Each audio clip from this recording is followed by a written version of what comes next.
നിസ്കരിക്കാൻ തോന്നുന്നില്ല, മനസ്സിൽ മടി വരികയാണ്. എങ്ങനെ കൃത്യമായി നിസ്കരിക്കാമെന്ന് ഞാൻ പറഞ്ഞു തരട്ടെ. ഈ കാര്യങ്ങളൊന്ന് ചെയ്തു നോക്ക്. ഇൻഷാ അല്ലാഹ് നിസ്കരിക്കാനുള്ള മടി നമ്മിൽ നിന്നില്ലാണ്ടാവും. 1. ബാങ്ക് കൊടുക്കുന്ന സമയം നമ്മൾക്ക് തോന്നും ഇനിയിപ്പോ നിസ്കാരം പിന്നെ ആക്കാമെന്ന്. ആ ചിന്ത വരാതെ നോക്കുക. അങ്ങനെ വന്നാൽ ഉറപ്പിക്കുക ശൈത്താൻ നമ്മെ പിഴപ്പിച്ചുകൊണ്ടിരിക്കുന്നു എന്ന്. 2. പരമാവധി ബാങ്ക് കൊടുത്ത സമയത്ത് തന്നെ വുളു എടുക്കാൻ ശ്രമിക്കുക. 3. നിസ്കാരം ഒരു ഭാരമായി കാണാതിരിക്കുക. കാരണം നാളെ നമ്മുടെ ഖബറിലെ കൂട്ടുകാരൻ നിസ്കാരമാണ്. പിണക്കി വിട്ടാൽ ഖബറിലൊന്ന് തിരിഞ്ഞു നോക്കാൻ നിന്റെ കൂടെ നടക്കുന്ന ആരും കാണൂല, അതോർക്കുക.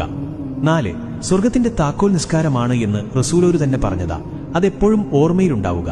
അതിനർത്ഥം ആ താക്കോൽ ഇവിടെ നിന്ന് കരസ്ഥമാക്കാത്തവർ സ്വർഗം മോഹിക്കേണ്ട. 5.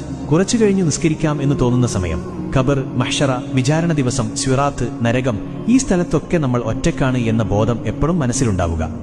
6. പിന്നൊന്ന് ഉറപ്പിക്കുക, നിസ്കാരം ഉപേക്ഷിച്ചാൽ ഈമാൻ കിട്ടി മരിക്കൂല, ഈമാൻ കിട്ടാതെ മരിച്ചാൽ നരകം ഉറപ്പിക്കാം, റബ്ബ് കാത്തുരക്ഷിക്കട്ടെ, ആമീൻ. 7.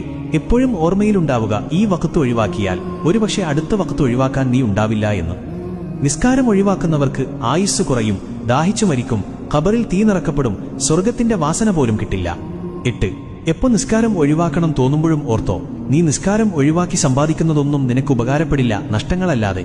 9. റബ്ബിനോട് ഇടയ്ക്ക് ദുആ ചെയ്യുക, മനസ്സ് നന്നാക്കി തരാനും നിസ്കാരത്തിൽ കൂടുതൽ ശ്രദ്ധ കിട്ടാനും. 10. ആയത്തുൽ കുർസി ഓതുക. ഇപ്പൊ നിസ്കരിക്കണ്ട, പിന്നെ നിസ്കരിക്കാമെന്ന് തോന്നുന്ന സമയമൊക്കെ ശൈത്താന്റെ കെണിയിൽ നിന്നും രക്ഷിക്കും. 11. എപ്പോഴും ഓർക്കുക, നിസ്കാരം അത് ഏതൊരു കാര്യത്തിന്റെയും അടിത്തറയാണ്. ആ അടിത്തറയില്ലെങ്കിൽ ജീവിതം തകിടം മറിയും. 12.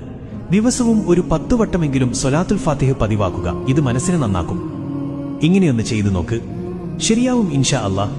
മറ്റുള്ളവർക്കും ഇത് അയച്ചു കൊടുക്കണേ ഹബീബേ. ചിലപ്പോൾ നിങ്ങൾ കാരണം അവരും നന്നായാലോ, നിങ്ങൾക്കും അതിന്റെ പ്രതിഫലം കിട്ടില്ലേ? അല്ലാഹു നമ്മുടെ അമലുകളെല്ലാം സ്വീകരിക്കട്ടെ, ആമീൻ യാ റബ്ബൽ ആലമീൻ. അസ്സലാമു അലൈക്കും വറഹ്മത്തുള്ളാഹി വബറകാതുഹു.